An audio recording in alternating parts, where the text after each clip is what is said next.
வாழைப்பூ பாசிப்பயிறு தளர்கூட்டு செய்ய தேவையான பொருட்கள் 150 கிராம் பாசிப்பருப்பு, ஒரு பெரிய கப்பு வாழைப்பூ, 2 வெங்காயம், 6 பல் பூண்டு, 2 தக்காளி, கருவேப்பிலை, 1/4 மூடி துருவிய தேங்காய், உப்பு தேவையான அளவு, மஞ்சள் பொடி 1 சிட்டிகை, கடுகு, உளுந்து, கடலைப்பருப்பு, வெந்தயம் தலா 1/4 டீஸ்பூன், சிட்டிகை பெருங்காயம்.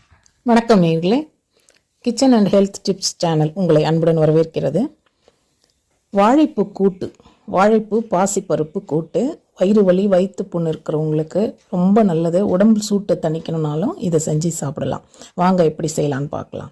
இதுக்கு ஒரு டம்ளர் பாசிப்பருப்பு எடுத்துக்கோங்க. பயத்தம்பருப்பு எடுத்து லேசாக வறுத்தா போதும். அதாவது பச்சை வாசனை போகிற அளவுக்கு வறுத்தா போதும். ரொம்ப செவக்கணும்னு அவசியம் இல்லை.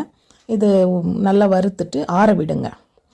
வாழைப்பூ எடுத்து அதில் இருக்கக்கூடிய நரம்பு, தொப்பைன்னு சொல்லக்கூடிய அந்த முன்னாடி இருக்க வெள்ளைப்பகுதி, அதை எடுத்துட்டு சுத்தம் பண்ணி